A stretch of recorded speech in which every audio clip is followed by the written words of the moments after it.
Kelly, we got you a full house.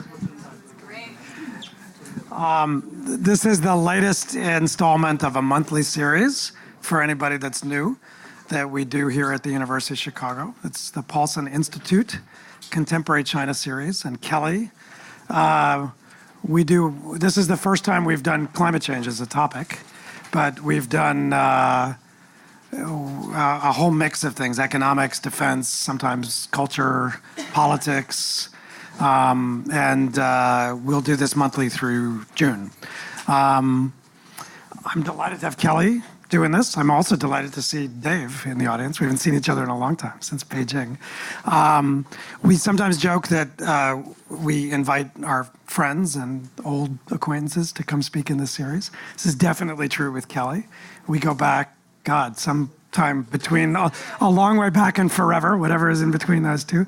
So we were at Harvard together in the 1990s as postdocs at the Belfer Center at the Kennedy School. But Kelly's gone on to be really one of the leading experts on the nexus of energy and environmental policy, with an emphasis on China, but including but not limited to China. She's now a professor at the Fletcher School, runs the Energy and Natural Resources Center there. Still is affiliated with the Kennedy School at Harvard and the energy program at the Belfer Center. And notably, in the second term of the Obama administration, worked in the White House Office of Science and Technology Policy on climate, energy, and environmental issues.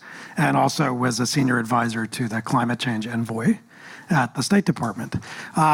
This is an interesting topic to my mind. I mean, I'm not an environmental or climate guy, but particularly in the China context, it seems to me that climate has been an action forcer for a lot of policies in China that are not necessarily about climate per se, but have to do with environmental policy, regulatory policy, industrial and technological competitiveness.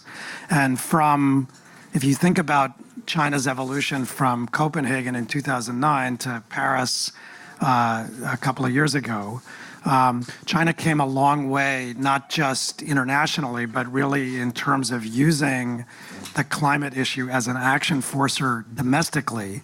And it raises a lot of interesting issues, not least what the future of technological competitiveness in China looks like for a variety of industrial and other technologies related to energy, renewables, and other areas where China is, to put it bluntly, investing a lot of money, but clearly has the strategic ambition to be a technology leader and a competitive country.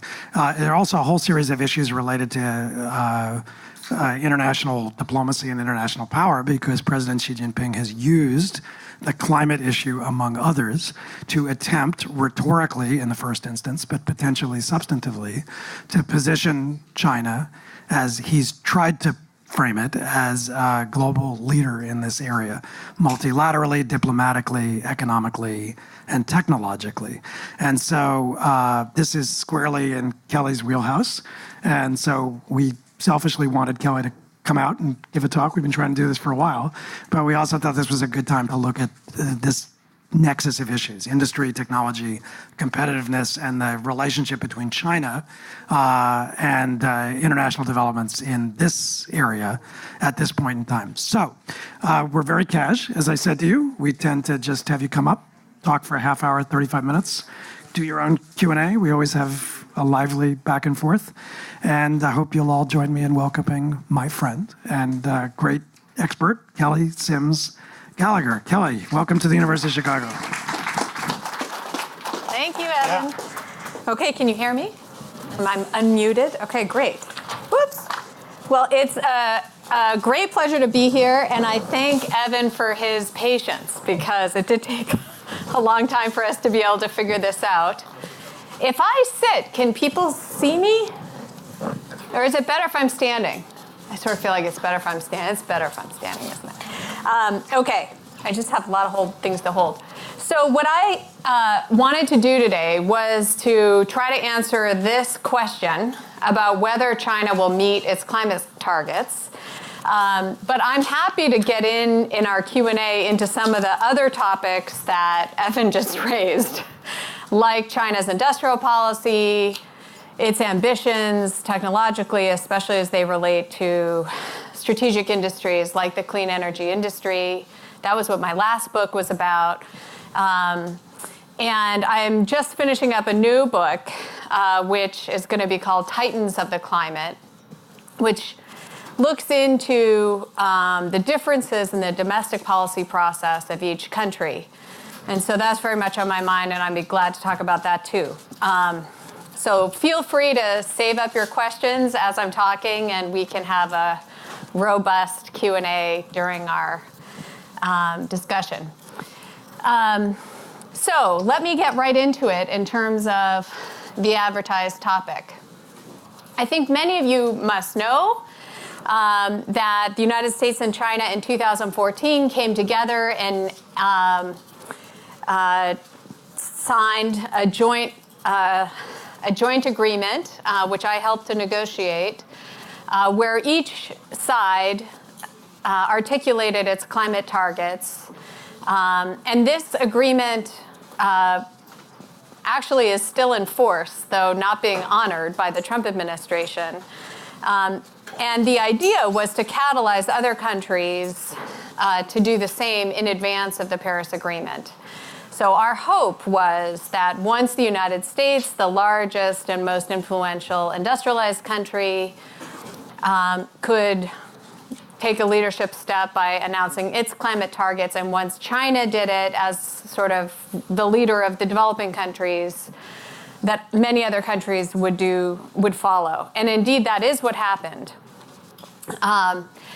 So China's they actually articulated 4 targets in the context of the Paris Agreement, but the 2 most important ones are that China committed to peak its greenhouse gas emissions around 2030, and to increase the share of non-fossil energy in primary energy consumption.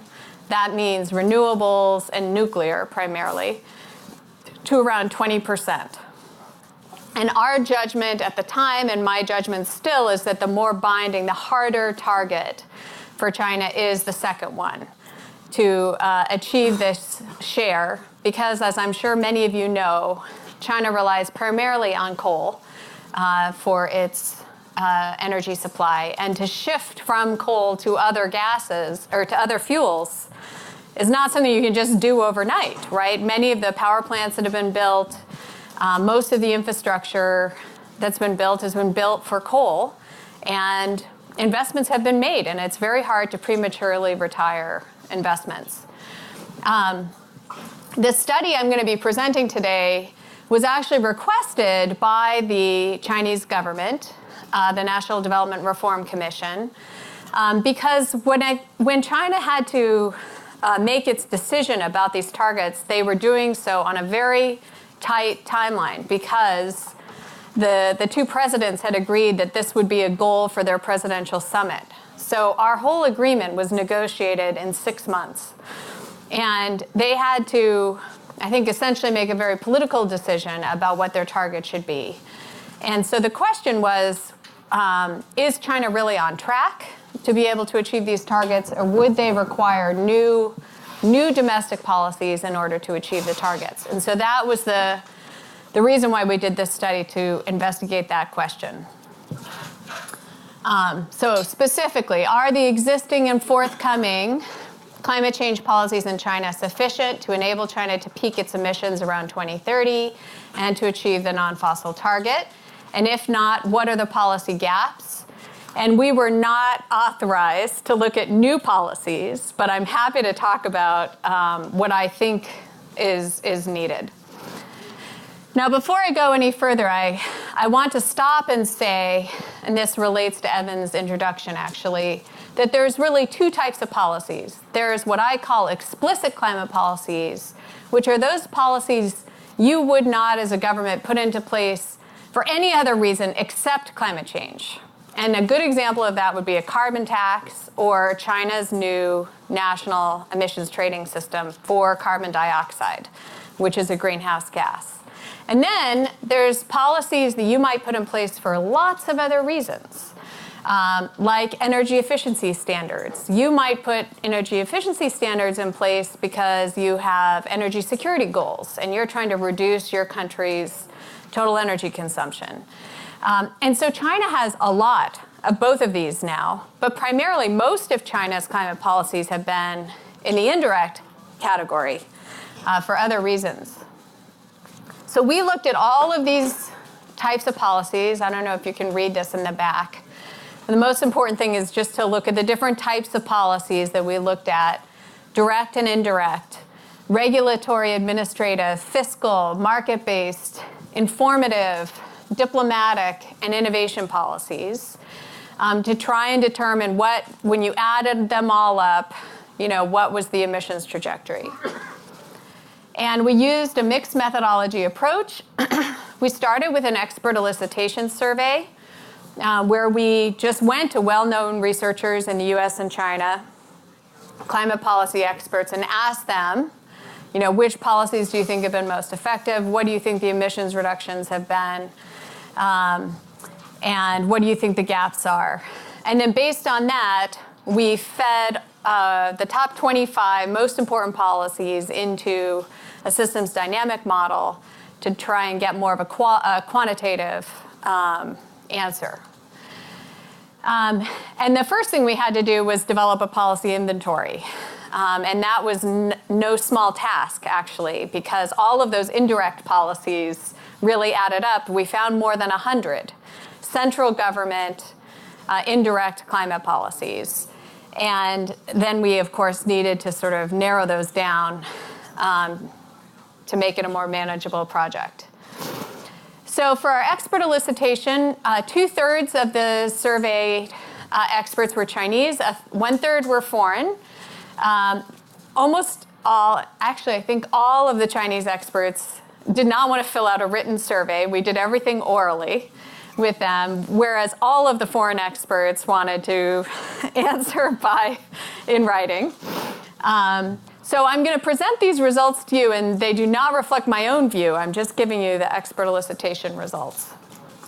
So when we looked at which were the most important policies that have been achieved to date, the clear winner were subsidies to support renewable energy. And I'm sure many of you know China has had a long-standing feed-in tariff that has really subsidized the explosion of renewable energy construction in China.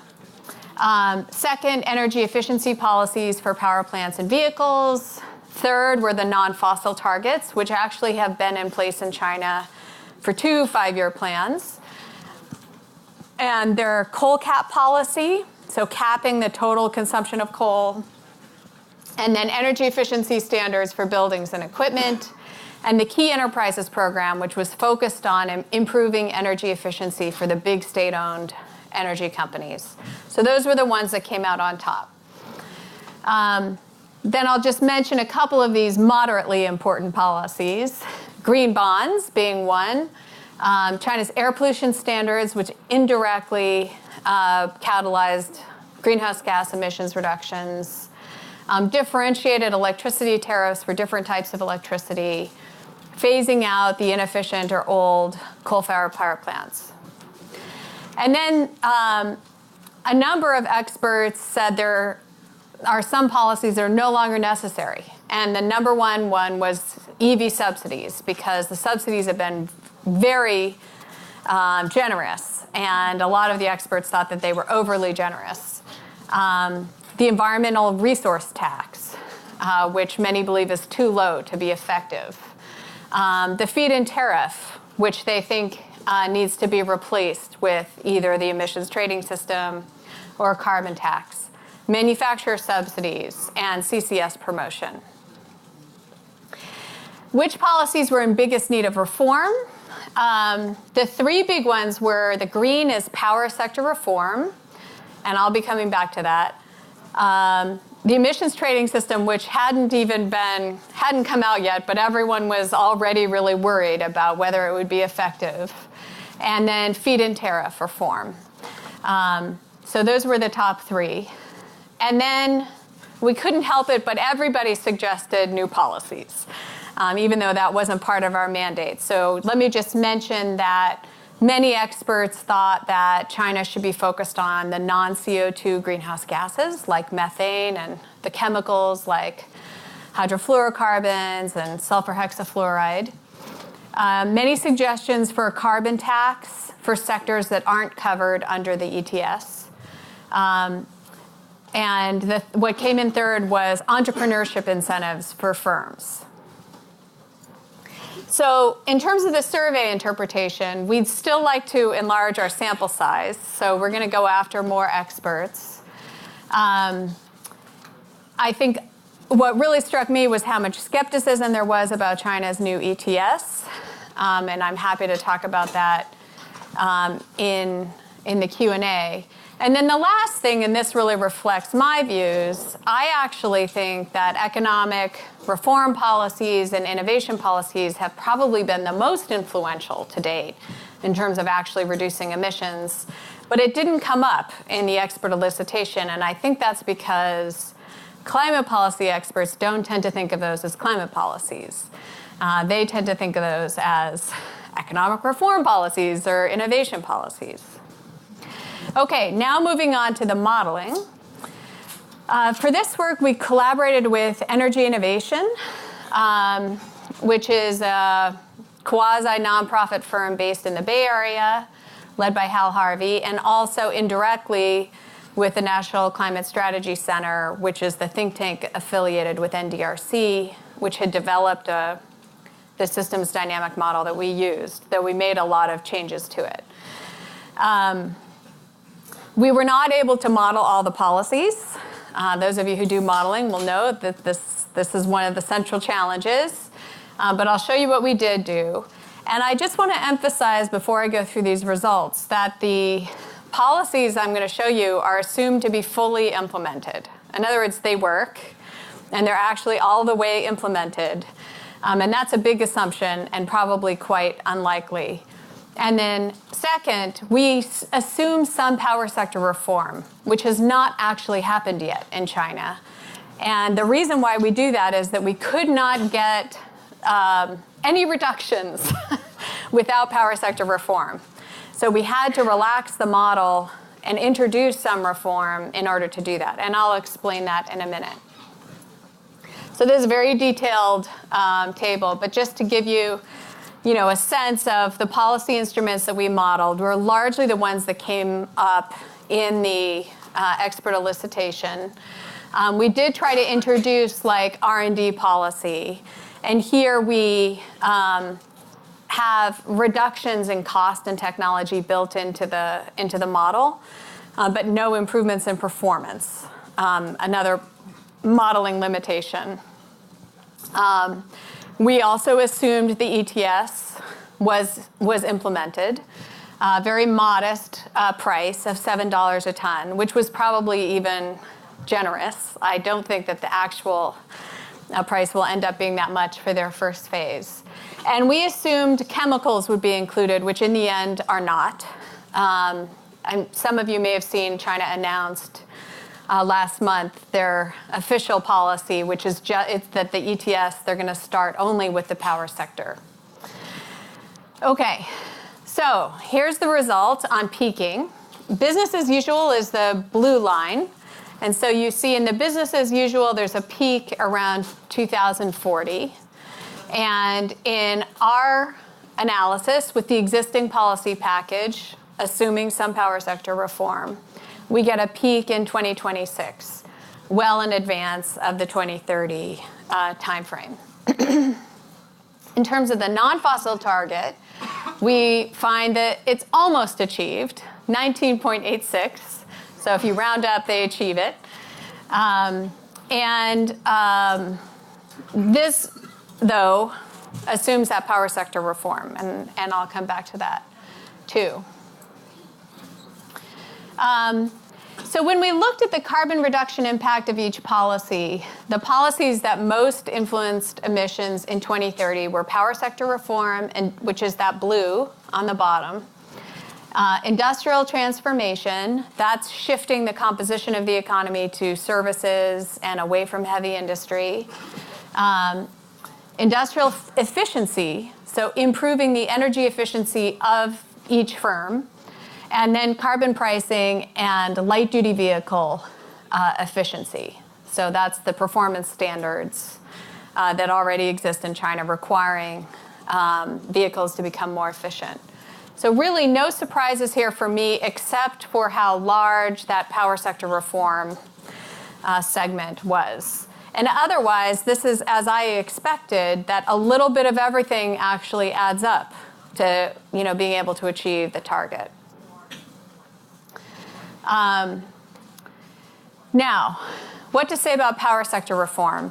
The key thing to understand is that the current system is guaranteed dispatch. So the government still takes a very heavy hand in determining which power plant dispatches when, for how long, what its capacity factor will be for the year. And right now, there's an overcapacity in the Chinese market, power market, and we forecast an overcapacity throughout this whole period. Demand is going down, in part because of all the efficiency standards that China's put in place, and there's an oversupply. And so this is a big problem, and it makes it really hard for new forms of electricity, the renewables, to actually get on the grid. So you've probably heard that there's a lot of capacity that's been built, and those wind turbines are spinning, but they're not actually connected to the grid. That's why. It's because you have guaranteed dispatch, whereas in a reform, you would move to a least cost dispatch, where you would dispatch the lowest cost sources first, or you could do a green dispatch and dispatch whatever's cleanest first. I mean, those are your policy choices. And either way, you would probably dispatch renewables first because they're free, the fuel is free. So it's a very low cost source to dispatch in terms of marginal cost. So we found that was much more important, and in fact, you couldn't achieve the targets without power sector reform, much more important than carbon pricing and the ETS. And that's partly because the price we modeled for the carbon price was low, $7 a ton. Okay, I just said all of that. We did model what would happen if you had more ambitious carbon prices, which I do think is entirely possible over the time frame. I think China's going to start limited, and then over time they'll ratchet up the carbon price and include more and more sectors. They could do that, by the way, by just imposing carbon taxes for the sectors that aren't covered under the ETS. So we tried 3 scenarios where carbon prices increased by 3%, 5%, 7%.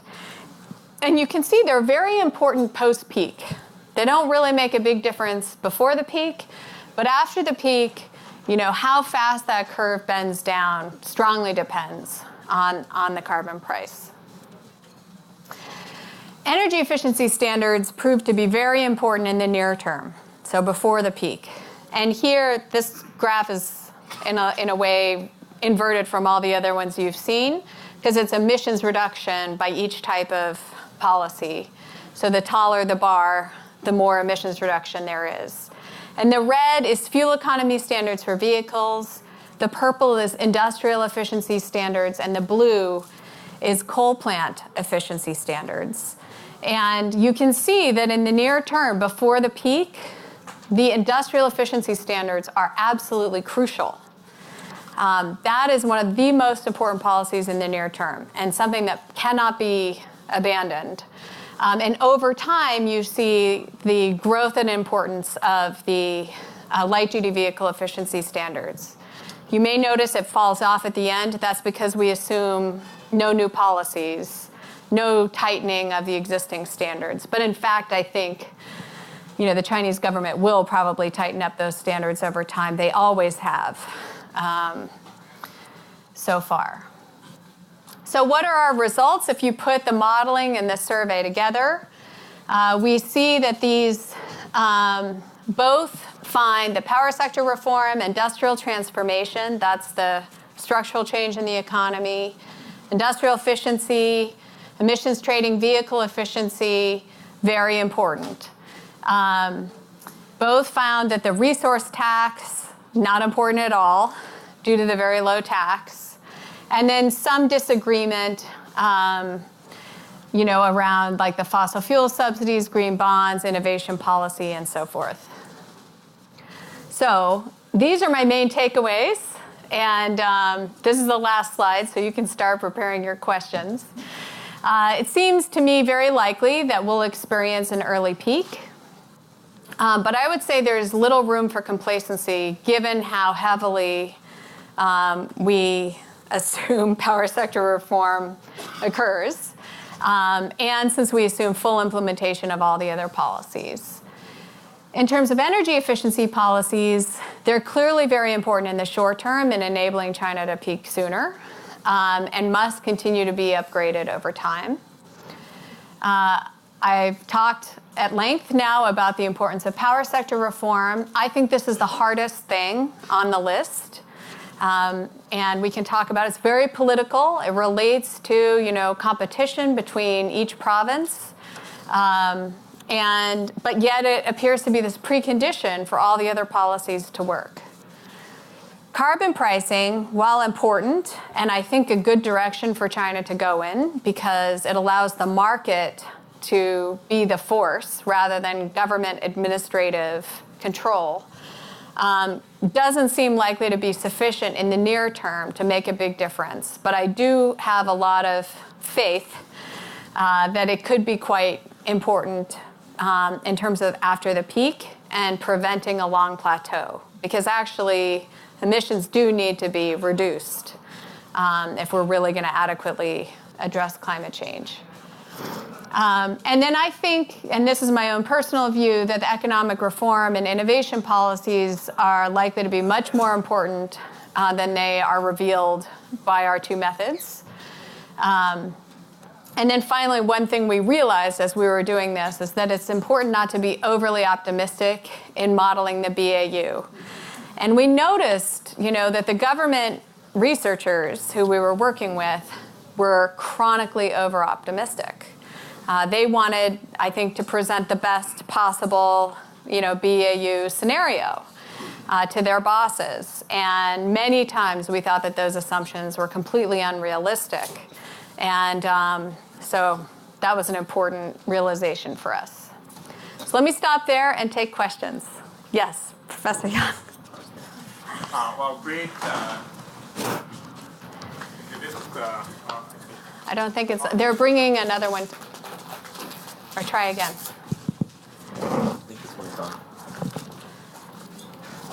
Yeah, great presentation, and obviously enormously important topic. So, looking back over the last few years, the amount of emissions actually declined and then actually picked up again in 2017. So that raises the issue, the economic growth is important, but I don't see the assumed numbers for economic growth for the period you're covering. So maybe can you speak on that? That's a great question, and I can't remember off the top of my head, but we just took the government's own economic growth targets. So whatever they were and whatever they are for the period.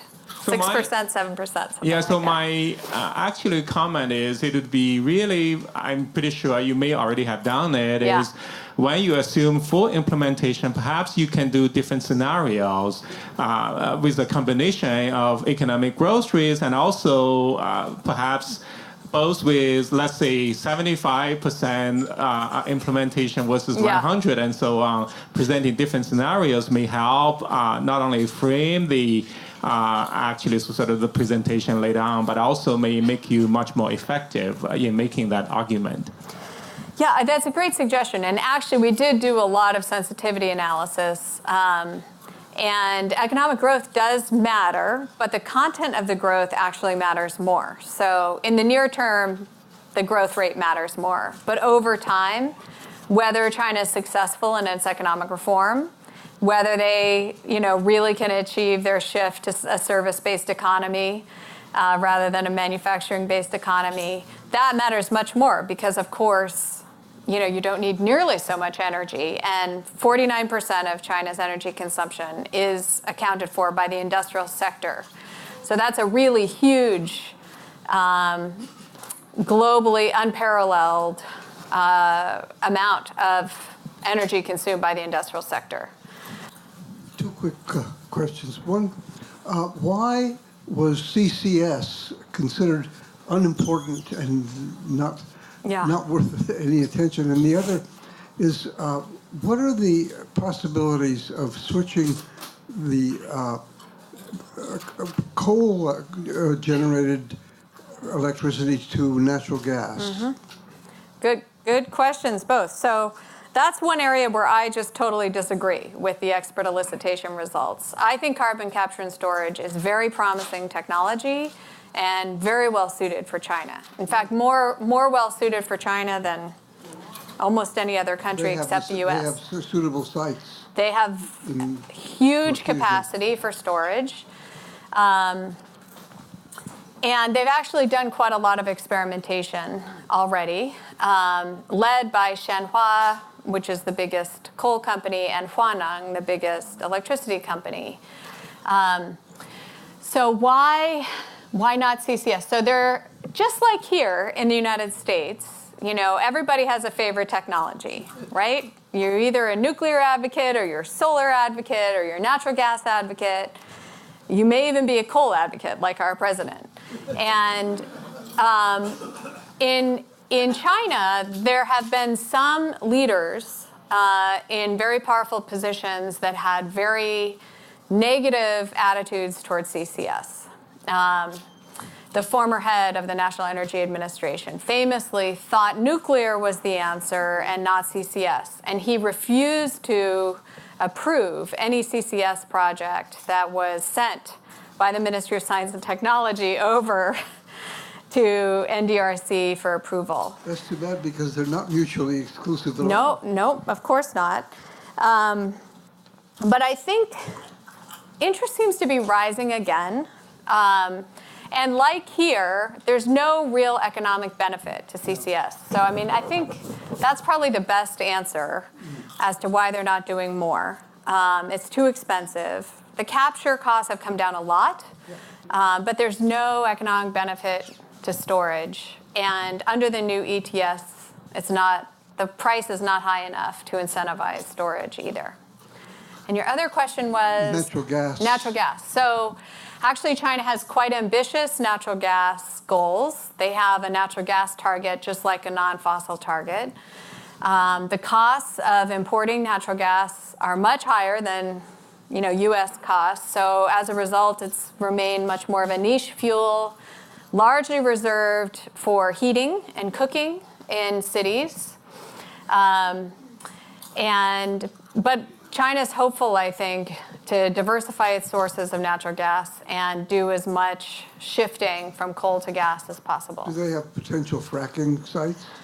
So they have actually far larger shale gas reserves than we do, but they're much more expensive to extract. So whereas our geology has nicely horizontally stratified shale gas resources, in China they're much deeper and they're bulbous formations. And so it requires digging very, very, very deep, and then you only can extract what's in that bulb. And so it's not really economic to do it, although they have a few fracking experimentations in Sichuan. During the deregulation movement in the United States, there was a lot of rulemaking about. Which deregulation movement? Well, I don't want to. The current one, I don't or? want to sink into too much detail on this, but the basic point is that Congress made some rules at a legislative level and then delegated a lot of rulemaking to agencies. And one of the big things I have in mind is requiring that the electricity grid purchase electricity from other generators, and that would enable more competition. And in this term, you could then have some rates that would favor more like Cleaner climate-friendly sources, things. yeah. But my real question is, given this like quick view of how the legislative process works in the United States, how does it work in China? What is the legislative and regulatory process? Really, this is a process question. Mm-hmm. Well, and who are the interests? Like in yeah. the United States, large utilities, of course, opposed giving up control of the grids. Right. In China, I would speculate that state-owned enterprises would be big players in the legacy energy field and would play a similar role to the monopolistic utilities in the United States. But how does it work politically? You mentioned it's even more monopolistic because essentially there's only one state-owned company that owns the grid, and that's called State Grid. There are some small ones in the South. I think that the bigger political problem is that each province has control over what is dispatched within the province. And the provinces, of course, want to protect their local plants because there's jobs associated with those local plants, jobs associated with the mining of the coal for those local plants. And so they are most reluctant to allow non-fossil sources coming in from other provinces. So if there's a local jobs benefit or a local economic benefit for them, like they're constructing, their own domestic or provincial wind farm or something like that, they might be more open to it. And still, the dispatch is controlled largely by the central government. So when I say power sector reform, that's like this very general term to describe so much that would have to happen. And in the US context, as I'm sure you know, our power sector deregulation happened regionally. And so it was, in a way, much easier because you could break the problem into, regional chunks and regional pieces. And of course, not all regions did deregulate. And as it's turned out, there's been pros and cons to the US deregulation of the power sector. So I actually feel, but I'd love to hear other opinions, skeptical about China's ability to achieve its power sector reform, just given how pronounced all the political opposition will be province by province. But I would welcome other people's point of view. Yeah, I thought you cheated, Kelly. Yeah. Dave, do we have the mic? Let's at least get a comment from Dave. Right, the one thing you were specifically asked not to do, right, make policy recommendations. Yeah. I mean, essentially you're doing that you're telling the Chinese they can't do this unless they take on policy, energy sector reform. Which they have said, that's official policy, that they want to reform the power sector. So that's how we fudged it. But actually, they haven't done anything significant yet. And so, yeah. But we needed to send that signal because, in fact, we couldn't see how they could do it without it. And they were quite receptive. I mean, I think our results were not a surprise to them. And when we presented the results, in a way, I think they were almost relieved to have it confirmed because they know they need to do it. I actually think the problem is not NDRC, it's really the provinces and the local state-owned enterprises. And are there things that you will look at and say, it's happening? I mean, are there indicators that we should watch out for? In power sector reform? Well, this is not my area of expertise. I really haven't focused on it a lot. But I would say from those people who I think are more expert on it than I am, they are all skeptical at this point about power sector reform. Hi, thanks. I'm curious to know if you have any insight on how strategic thinking in China has shifted following signals from the Trump administration around climate and clean energy.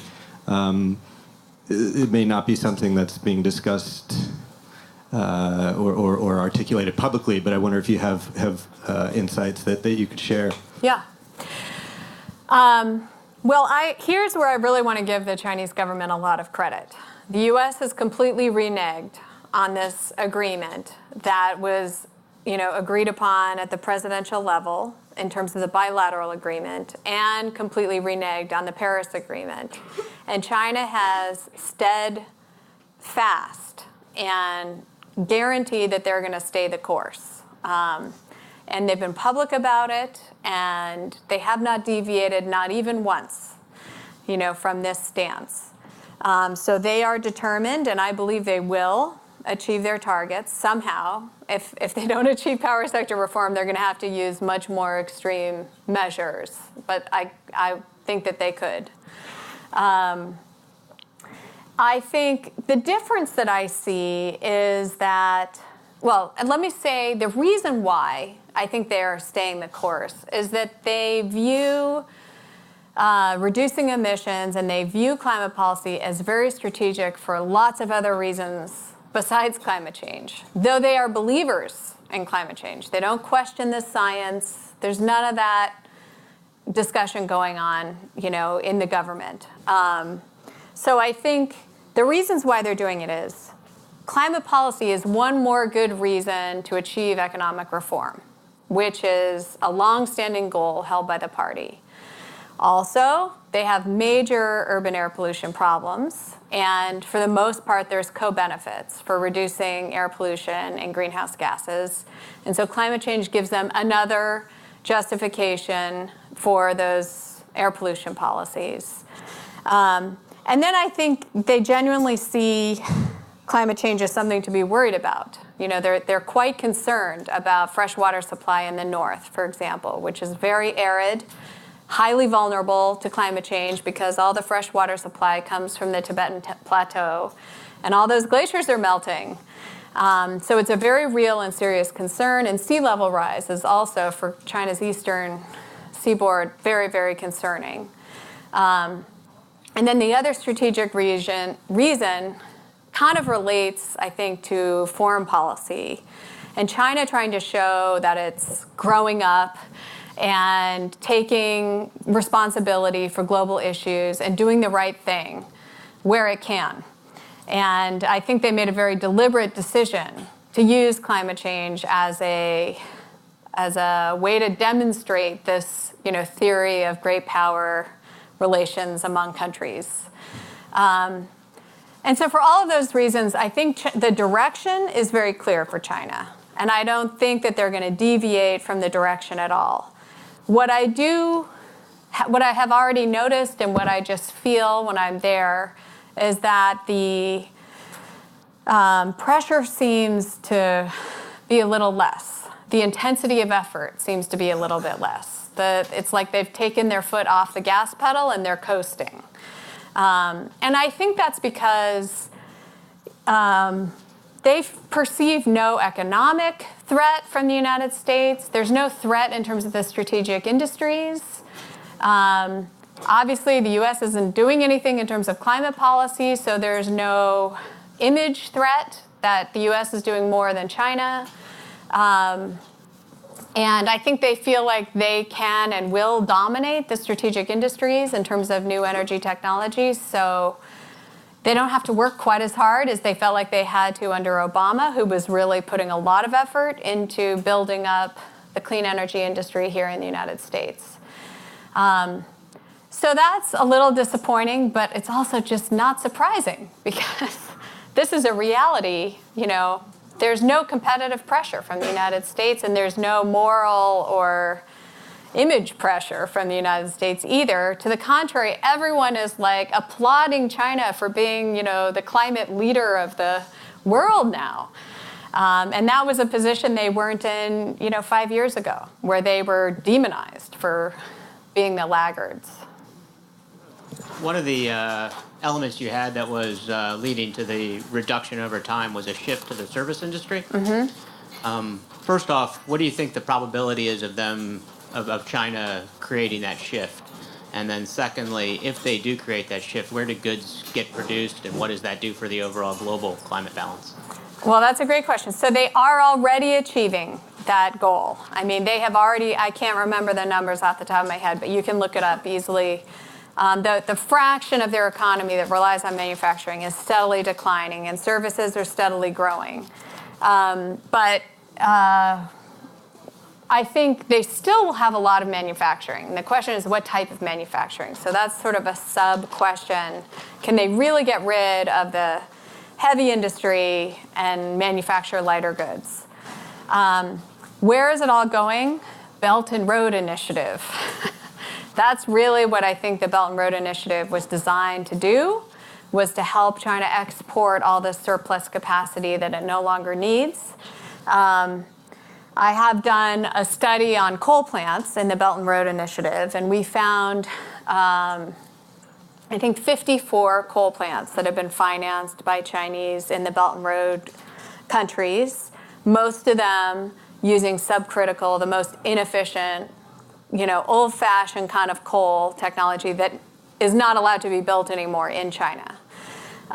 So I'm very worried about, how we green that Belt and Road Initiative, how we don't, just export all this heavy industry and polluting technology. And I think China is too, but it's honestly totally understandable that they're doing it from the point of view of the economy, the Chinese economy and employment, and I think it's just a very uncomfortable transition for China right now because they're trying to get their own house in order, and this is a sensible economic policy, even if it could be pretty disastrous for the climate. Okay, thanks for coming here. Yeah. So in your model, you assume 100% implementation.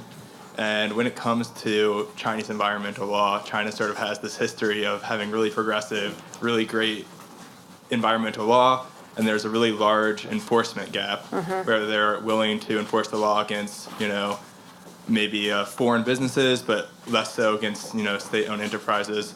So why did you assume 100% implementation level? And also, what do you think is a realistic implementation level? Do you have a reason to believe that's actually going to be 100%, or what do you think it's going to be? Well, because it's a model, it is 100% implementation unless you somehow restrict it. But the reason why we assumed it was that I think that there are intentions. The central government does intend for these policies to be implemented. The question is, how did those policies rank against other policies that the central government is sending to the local governments? And then the local governments are sitting there getting all of these incoming policies from the central government and trying to make judgment calls about which one matters most to the party. Which one's most important. And if they're in conflict, how are they going to choose? And so sometimes if they're in direct conflict and they can't tell, they just try and figure out what's best for me then, right? And I think what's clear is that, these types of policies are starting to be considered to be the most important, or at least equal to employment and stability. They've been highly prioritized by the central government. All of the cadre evaluation programs highly prioritize achievement of these non-fossil targets and so forth. So they're getting the message that they won't advance if they don't implement these targets.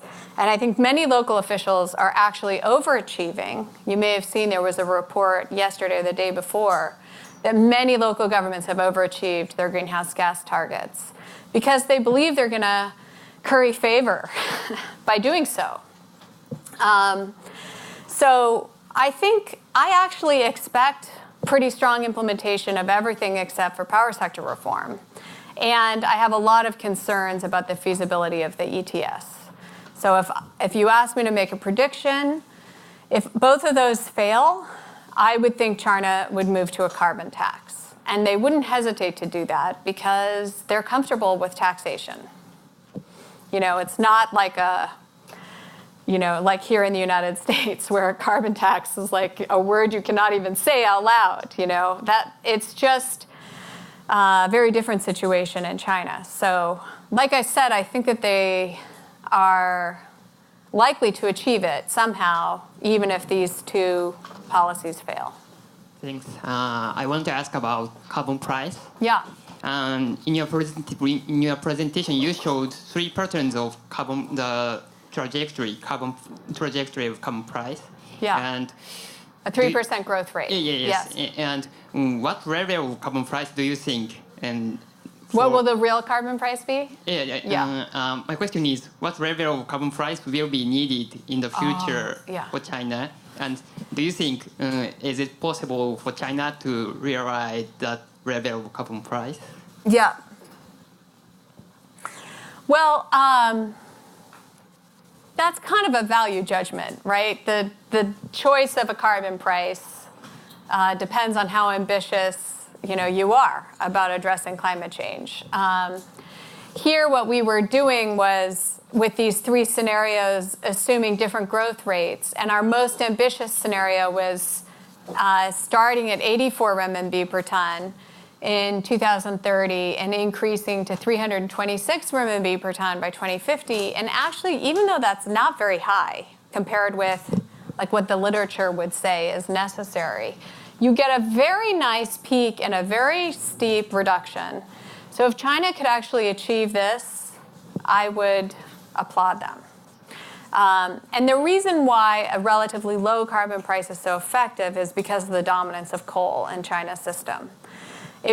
We would need a higher carbon price in the United States to have that same curvature, because we use far less coal now. We use so much more natural gas, and natural gas isn't as carbon intensive, so it requires a much higher carbon price to get the effective emissions reductions. I don't know that much about climate policy in China, but I know a lot about economic reform policies. And everywhere you talked about policies that came up in your survey or the implicit recommendations that you had for power sector reform, you're talking about things that are very, very political.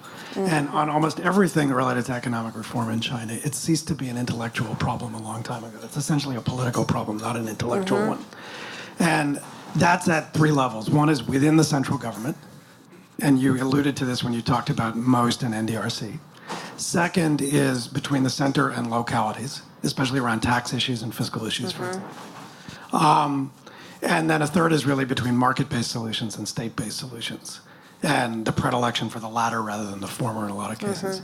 So I'd be curious if you could just pull out a couple of examples and just talk about the politics of climate-related things in China, and talk about how you see those things as either intrinsically political or not, and how it's different from the politics of climate change policy and associated policies in other places, including but not limited to the United States. But what does it mean to be political in a Chinese context around this? Well, that's a great question. Okay, so the biggest difference is there's no party, dispute about whether climate change is a problem or there's a need to do it. So if you think about the United States now, in general, though it's not true of all Republicans, especially not Hank Paulson, most Republicans in elected office oppose climate policy now, and most Democrats advocate. And that's just like not a problem in the Chinese context. Because they have like 8 or 10, but only one dominant party. And within the party, to my knowledge, there's really no dispute about whether climate change is something that should be acted upon. So that's a big difference. Unique to China, I think, are the bureaucratic authorities that are so different from here in the United States. So our regulatory authority on climate policy is largely vested in our EPA, and that authority was given to it by Congress under the Clean Air Act. So almost all of the policies that the Obama administration used were using Clean Air Act authority to regulate greenhouse gas emissions. In China, the agency with authority for climate policy is not MEP, the Ministry of Environmental Protection, it's NDRC. When they had, for example, the great debate about whether to do a carbon tax or an ETS, if it had been a tax, just because it was a tax, Ministry of Finance would have owned it. And NDRC was so afraid they would lose control of climate policy by giving carbon tax to Ministry of Finance that they fought tooth and nail for it to be an ETS, even though it's administratively much harder to manage, not super well suited for the Chinese context. And they won because they're a powerful ministry and they prevailed. So that's an example of where you probably got a suboptimal policy outcome because of bureaucratic politics.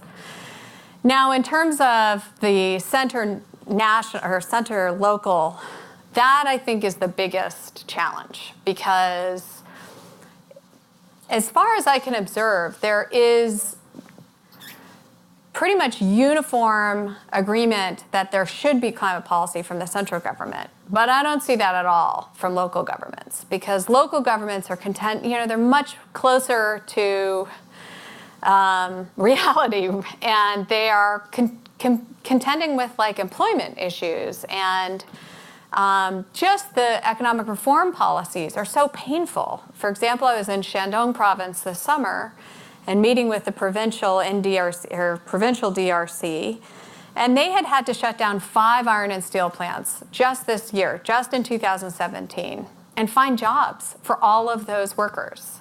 Like, that is a real headache at minimum. And it dominates their thinking. It dominates their political calculations. So they're trying to do that while not having riots break out.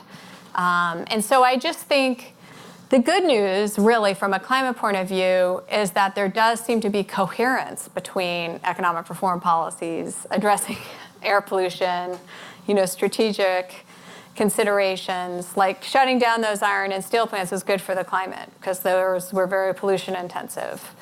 But where push comes to shove, I think for the local officials, they've got to deal with those issues.